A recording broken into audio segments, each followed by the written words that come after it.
parle depuis 2 semaines de la semaine qui a changé le monde. On a parlé que le roi Jésus est rentré dans Jérusalem sur un âne. Et après qu'il est entré dans le temple, il a constaté le temple. Il est revenu la journée après pour tout le lever des tables. Il a pris son autorité. Le roi Jésus est rentré dans son temple.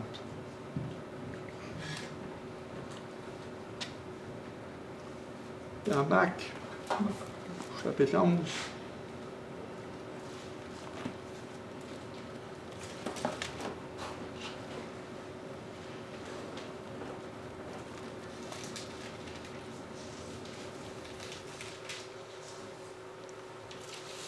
le lendemain, après qu'ils furent sortis de Béthanie, ça au verset 12, Marc 11,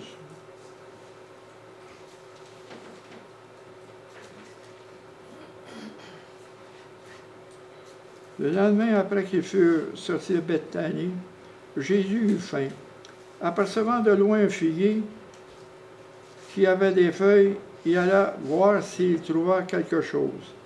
Il s'en était approché et s'il ne trouva pas de feuilles, car ce n'était pas la saison des figues. Prenant alors la parole, il leur dit que jamais personne ne mange de son fruit. Et ses disciples l'entendirent. Au verset 15, c'est là qu'on commence. Ils arrivèrent à Jérusalem et Jésus entra dans le temple. Il se mit à chasser ceux qui vendaient et qui achetaient dans le temple.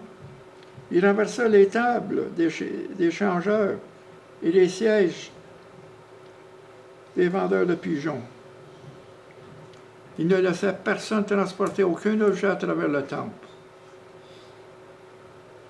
Au verset 17, il enseignait et disait, « N'est-il pas écrit, ma maison sera appelée une maison de prière pour toutes les nations. » Soulignez ça, pour toutes les nations. Mais vous, vous en faites une caverne de voleurs.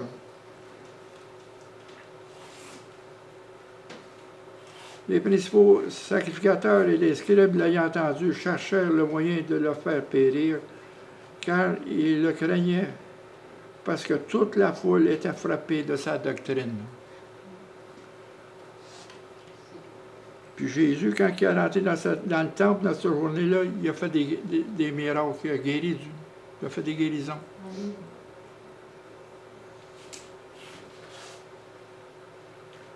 Au verset 17, quand il disait, « N'est-il pas écrit, ma maison sera appelée une maison de prière, mais pour toutes les nations. » Ça, il a cité Isaïe au chapitre 56, versets 6 et 7. Et que ça, mais vous, vous en faites une maison de voleurs. Là, il a cité Jérémie, au chapitre 7, verset 11. Il a cité deux prophètes. Ce qu'on voit là-dedans,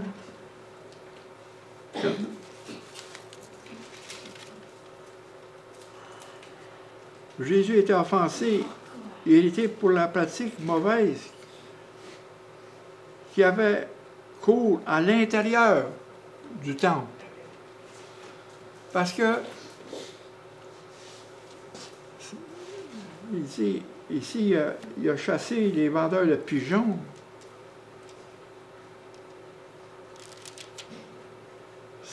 Vous allez voir, c'est pas le fait qu'ils vendaient des pigeons ou des brebis ou des agneaux parce que ils ont fait ça dans la mauvaise place et ils ont fait ça à l'intérieur du temple. Dans un espace réservé aux étrangers pour le culte. C'est pas le fait Les voleurs, c'est parce qu'ils ont volé l'espace des étrangers. Parce que pour les sacrifices, on voit ça dans Lévitique 12:8.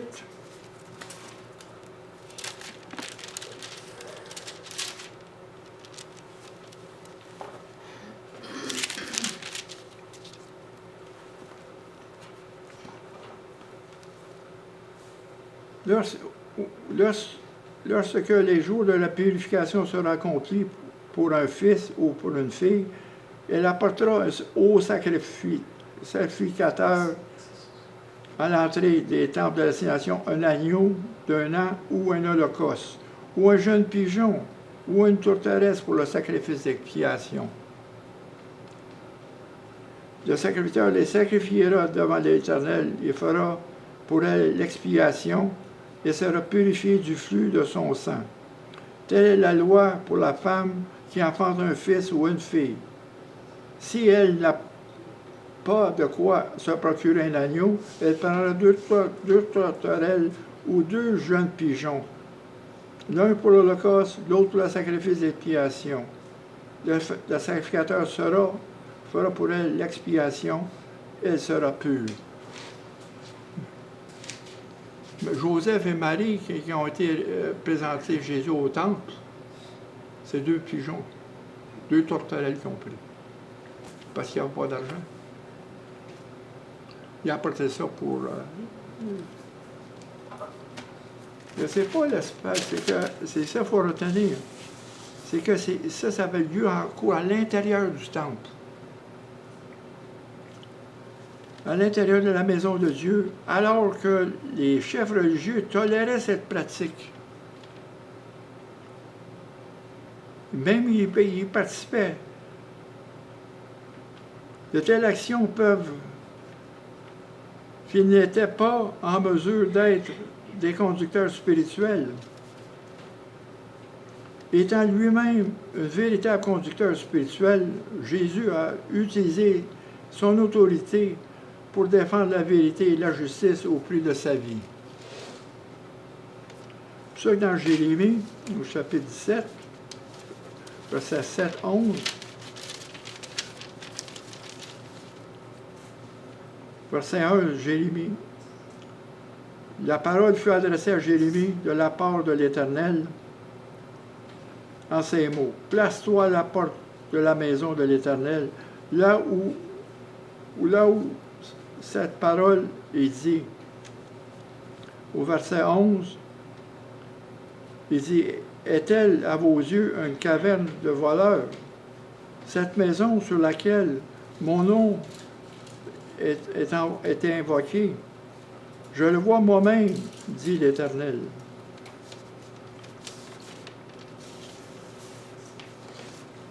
Une caverne de voleurs, c'est cette image. Parce que les bandits, ça sert d'une caverne pour se cacher et préparer leur coup. Jérémie veut décrire des gens qui venaient au temple offrir des sacrifices en pensant qu'ils cacheraient leurs péchés à Dieu. Et en même temps, ils comptaient bien de continuer à suivre leur mauvaise voie. Jésus citait cette partie, verset 17, lorsqu'il accusa les chefs religieux de son époque. La colère de Jésus est une colère juste, justifiée et réfléchie. C'est rare que Jésus se choquait. Il l'a fait au début de son ministère. Il est rentré une fois dans son temple avec des fouettes. Complètement au début de son ministère. Après les noces de Cana. Quand il s'est retourné à Capernaum, dans la synagogue, il est rentré à la synagogue. Il a chassé encore tous ces vendeurs dans le temple. avec un fouet. Mais c'était réfléchi. Il n'était pas un déchaînement soudain de l'émotion. Parce qu'on voit ici, Jésus, après son entrée à Jérusalem, sur l'âne, dans Marc 11, Jésus entra dans le temple après. Ce dimanche-là, il est rentré dans le temple. Il a tout considéré. Comme il était déjà tard, il s'en alla à Béthanie avec les 12. Il est revenu le lendemain matin. Il est revenu le lendemain matin. C'est le lendemain matin qu'il est rentré dans le chose, dans le temple. Il n'a pas fait ça d'un coup sec. Il a considéré. Il a tout considéré. Mais il était trop tard. Il est revenu le lendemain. Et cette colère aussi, c'est par amour pour tous ceux qui sont des fidèles adorateurs, respectant les lieux sacrés. Ça, je vous dis, il faut vous respecter ce lieu ici, un sanctuaire. Il ne faut pas prendre ça pour acquis, c'est un sanctuaire.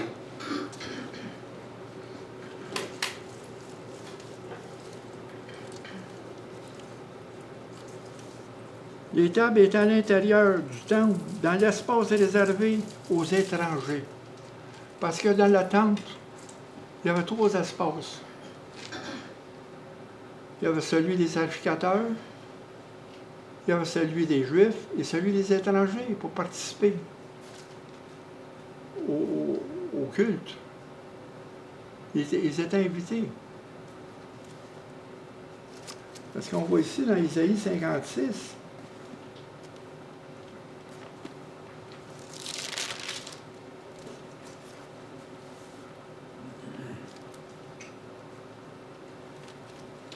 il dit au verset 6, « Les étrangers qui s'attacheront à l'Éternel pour le servir, pour aimer le nom de l'Éternel, pour être ses serviteurs, et tous ceux qui garderont le sabbat pour ne point le profaner et préserveront dans mon alliance. Je les amènerai sur une montagne saine. Je les réjouirai dans ma maison de prière. Leur holocauste et leurs sacrifices seront agréés sur mon autel. Car ma maison est appelée une maison de prière pour tous les peuples. For everybody. Pour tous les peuples. Il y avait un espace dans le temple qui était réservé pour les étrangers. Et les vendeurs ont pris cet espace-là. Ils ont volé cet espace-là aux étrangers. C'est ce qu'on appelle un vol, c'est ça. Dans le temple, il y avait un espace réservé pour les étrangers ou les gentils, un espace des sacrificateurs et des Juifs.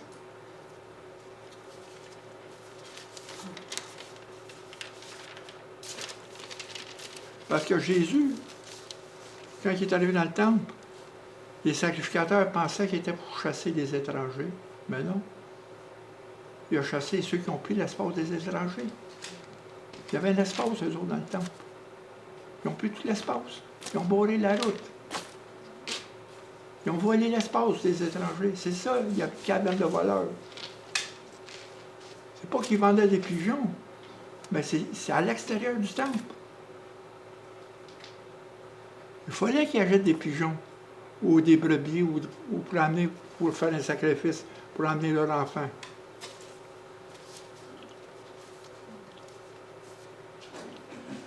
Parce que l'espace des étrangers a été profané par des vendeurs et des changeurs. Les chefs religieux n'ont pas inclus les étrangers dans le culte d'adorateur. Ils voulaient les éloigner. Mais encore là, Jésus a dit, c'est une maison de prière, c'est une maison pour tous les peuples. Il voulait exclure les étrangers.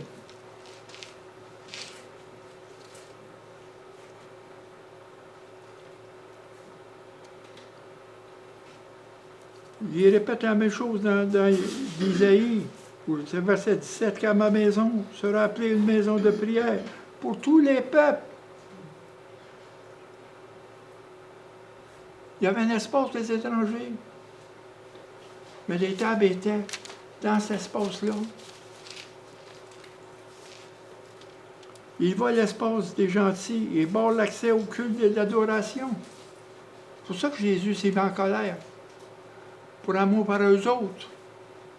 Pour leur liberté de louer, d'adorer Dieu. Il y avait un espace qui était fait pour eux. C'est comme ici, il ne faut pas faire aucune exception de personne ici qui vient dans ce sanctuaire. Que ce soit n'importe qui, d'où qu'il vient. On est ici pour rassembler, pour louer Dieu, pour l'adorer. Que ce soit n'importe qui, tout le monde est prêt.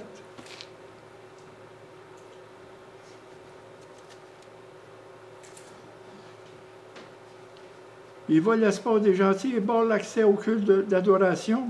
Et dans le royaume du Messie, tous les étrangers qui se tournent vers le Seigneur sont acceptés. Aucune exception. Avec les mêmes droits et les mêmes privilèges que le reste de la communauté. C'est ça qui est le point aujourd'hui.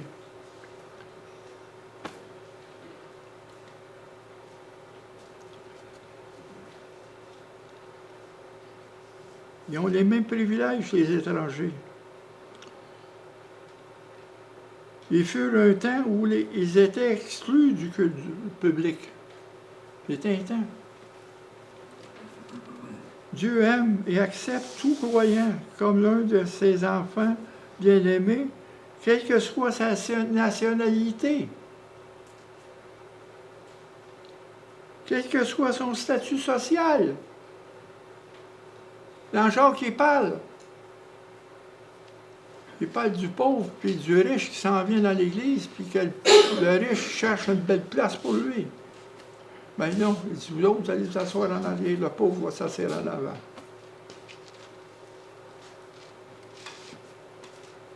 Puis il dit, dans Jacques, il ne faut pas faire exception de personne. Personne qui rentre ici.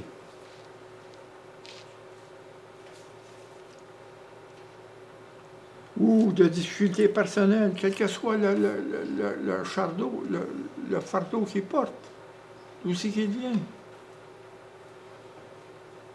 Parce que l'Église, c'est un hôpital. C'est un hôpital, l'Église, où là, on se guérit.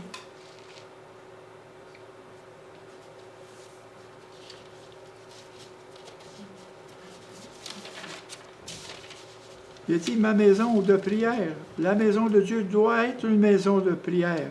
C'est-à-dire le lieu où le peuple de Dieu peut le rencontrer avec le but de participer dans l'adoration et de s'approcher de Dieu dans la communauté, dans la communion, dans la louange, dans l'intercession et dans les requêtes.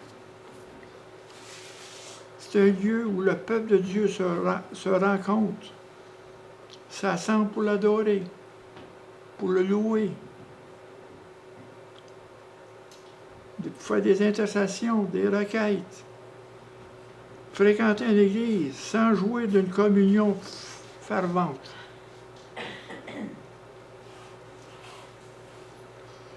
Et intense avec Dieu, c'est de passer à côté de la nature et du but essentiel de l'adoration. On vient ici avec une communion fervente. On vient ici parce qu'on est l'Église. On vient ici ensemble pour louer. C'est un lieu de culte, c'est un lieu d'adoration, c'est un lieu de louange.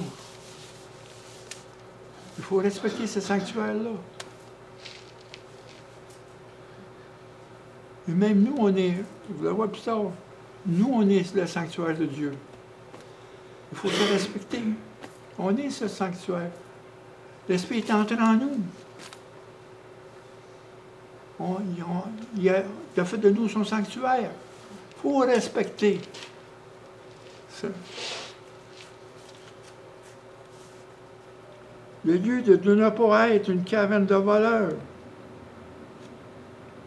Il ne doit pas être profané en devenant un lieu de promotion sociale. Ce n'est pas un club social ici.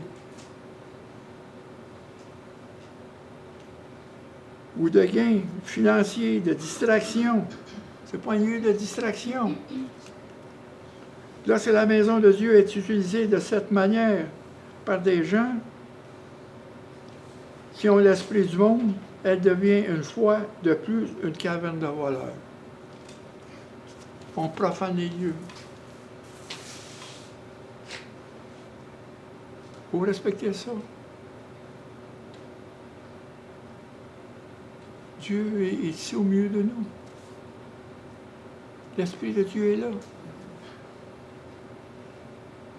À chaque matin, je prie que le Seigneur sanctifie cette place pour l'adorer, pour partager et mettre à part aussi, sanctifier le temps qu'on fait ça. On met à part. Il faut mettre à part le temps pour Dieu. C'est important. Sinon, l'Église devient une caverne de voleurs.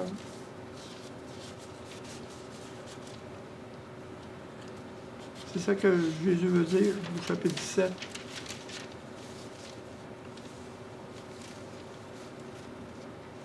Après les noces de Cana, comme je l'ai dit, il descendit à Capernaum et monta à Jérusalem, car la Pâque des Juifs était proche. Il se trouva dans le temple des vendeurs et des changeurs et chassa tous du temple, ainsi que les brebis et les bœufs, et il dispersa la monnaie des échangeurs. Il avait dans la main un fouet avec des cordes. Il a pris l'espace. C'est un peu comme son frère Bingo ici. C'est la même affaire.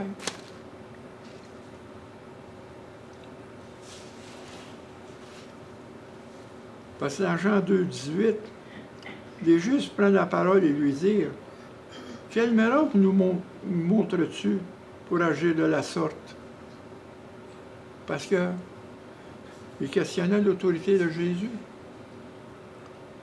Mais Jésus a dit « Détruisez ce temple, et en 3 jours je le relèverai. » Les Juifs lui dirent « Il a fallu 46 ans pour bâtir ce temple.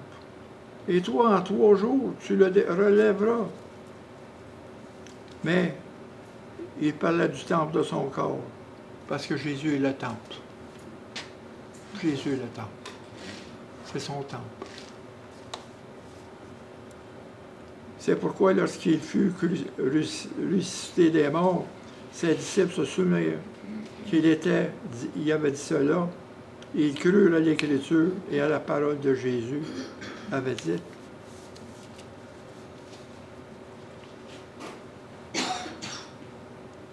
Parce que Jésus, qu'est-ce qu'il fait? Quand il disait ça, il montait des signes de son autorité.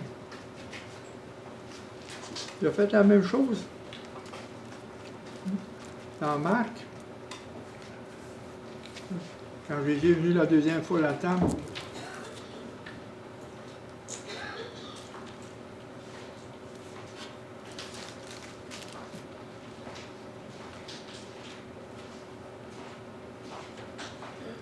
il disait après ça.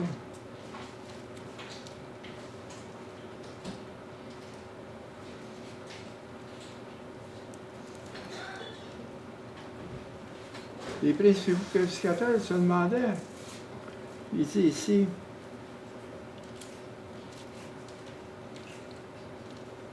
les anciens disaient, n'est-il pas écrit? Non, les principaux sacrificateurs et les scribes, l'ayant entendu, cherchèrent le moyen de le faire périr. Ils le craignaient parce que la foule était frappée de sa doctrine.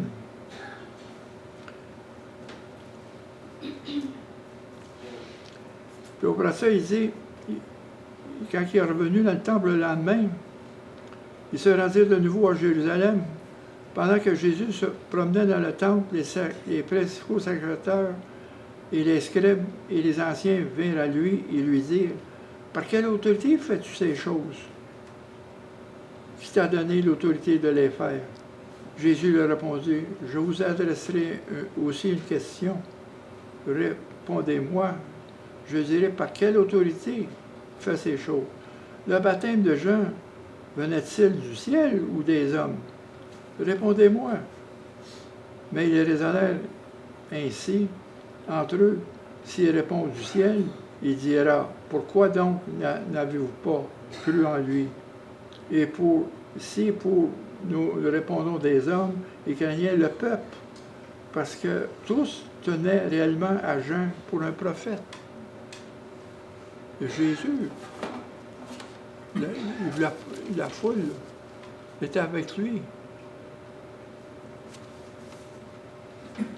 Ça, c'est des signes que Jésus démontre son autorité. Parce qu'il guérit. Il a fait des miracles. Et l'autorité de Jésus était remise en question. Jésus est le temple. Jésus a personnifié la signification véritable du temple. Et que l'Église est maintenant son corps.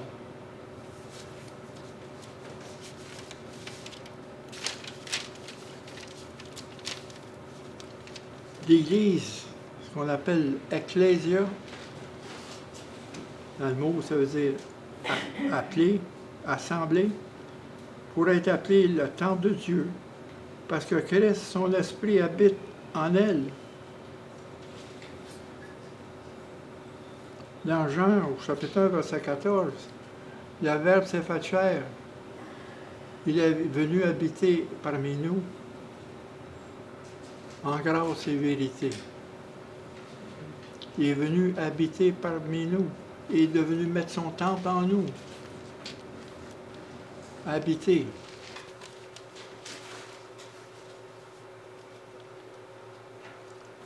Par son esprit, Christ vit dans son Église. Il exige que son corps soit saint, tout comme dans l'Ancien Testament, où il ne tolérait aucune souillure au sein de son temple. Dieu promet de détruire tous ceux qui détruira son Église. Dans 1 Corinthiens au chapitre 3, verset 16.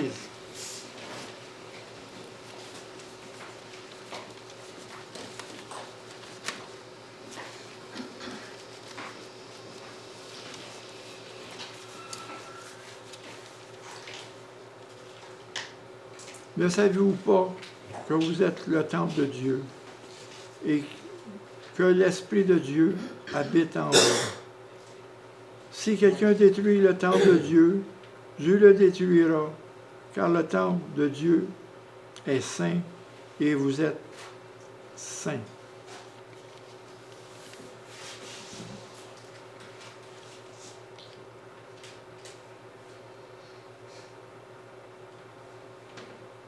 Par son esprit, Christ vit dans son Église. C'est son corps.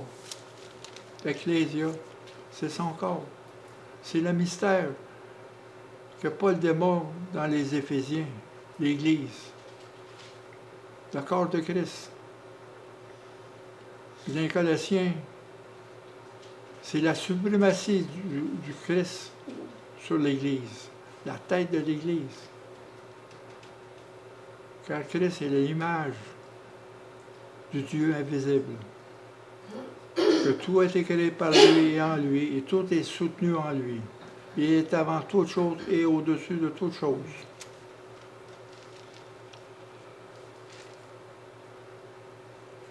Tout comme et le Saint-Esprit ne vit pas seulement dans l'Église, mais dans celui qui croit, qui est devenu son temple. La journée, le moment où vous avez reçu Jésus dans vos cœurs, vous l'avez déclaré comme le Sauveur et le Seigneur, à ce moment-là, l'Esprit rentre en vous. Son Esprit allait pour habiter. Vous êtes son temple. Le moment que vous l'avez accepté, vous l'avez reçu comme le Seigneur et le Sauveur. et que vous reconnaissez qu'il est le Fils de Dieu. À ce moment-là, son esprit, l'Esprit Saint rentre en nous. On devient son temple. On est tous son temple. Chacun de nous. C'est 1 Corinthiens au chapitre 6, verset 19. Ne savez-vous pas que votre corps est le temple du Saint-Esprit qui est en vous et que vous avez reçu de Dieu? Qu'est-ce que nous avons? Et que vous n'appartenez point à vous-même. On ne s'appartient pas. Car vous avez été rachetés au grand prix. On parle de cette semaine qui a changé le monde.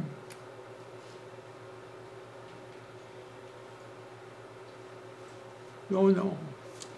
On parle du lundi, aussi qui est rentré dans le temple, après avoir tout regardé, tout. Il a tout vu qu'est-ce qu'il y avait là. Il est revenu le lendemain. Pas pour nettoyer le temple, pour condamner le temple. Pour condamner. Pas pour le nettoyer, mais pour condamner. C'est ça qu'il a fait.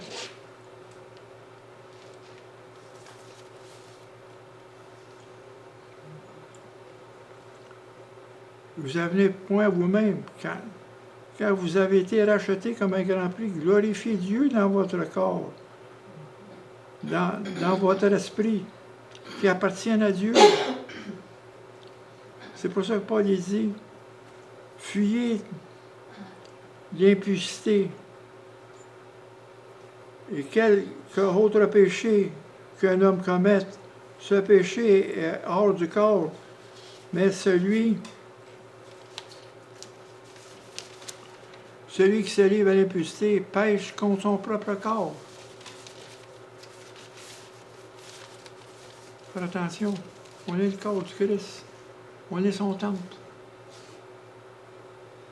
Dieu a créé son sanctuaire en nous, le Saint des Saints. Je vous ai parlé autrefois du temple qui suivait le peuple dans le désert. Ce temple-là qui bougeait avec. Comment il était formé. Puis ce temple-là est devenu permanent avec une structure à Jérusalem. Et après ça, Jésus s'est présenté. C'est moi qui ai le temple. C'est moi qui ai le temple. L'Église, c'est son corps. Le Saint-Esprit ne vit pas seulement dans son Église, mais dans tout celui qui croit, qui est devenu son temple. C'est pour cette raison que Paul met sévèrement en garde le peuple contre toute forme d'immoralité, d'impudicité qui pourrait souiller le corps lui-même. Il faut, quand on dit que l'Esprit de Dieu rentre en nous et habite en nous, dans Colossiens 1, 27, Christ est en vous, l'espérance de gloire, le grand mystère encore qui est caché dans le monde, le Christ en nous. On est son temple. C'est pour ça qu'il est mort, pour nous. La semaine qui a tout changé.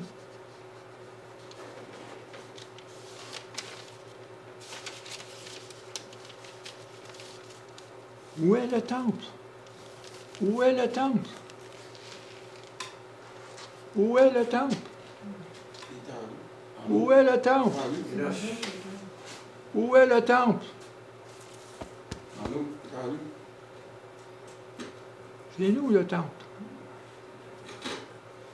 Le Saint-Esprit qui nous a promis ne fait pas que rentrer en nous pour être dans le temple. Il est là pour nous amener un confort et des changements dans nos vies.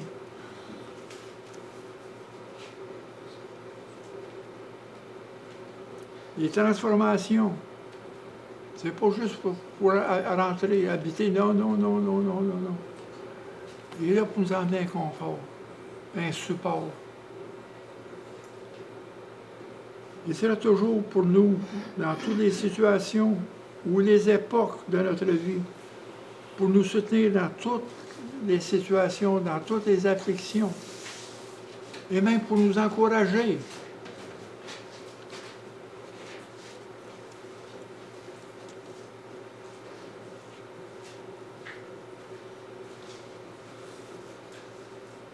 Et le Saint-Esprit, quand il rentre en nous, il veut redécorer sa maison. Et il fait des changements en nous.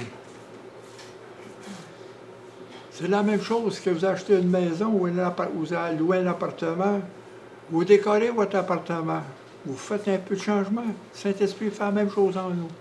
Il fait des changements. Puis même, le Saint-Esprit va vous renverser des meubles, des tables qui sont en nous. Il y a des tables qu'il faut qu'il renverse. Parce que c'est son temple. Il faut qu'il renverse des tables. La première table qu'il va renverser, c'est l'approbation. Chercher l'approbation de tous, dans tout ce qu'on fait. Mieux vaut de chercher l'approbation du Seigneur. On cherche qu'on soit approuvé de tout le monde, dans tout ce qu'on fait ici dans l'Église. On est tous pareils. Pas vrai? On cherche tous. Que tout le monde nous approuve. Parce qu'on cherche notre gloire. Dans l'œuvre du Seigneur. On prend sa place. Non. C'est ce le Seigneur peut nous recommander. Parce que c'est lui qui fait le travail à travers nous.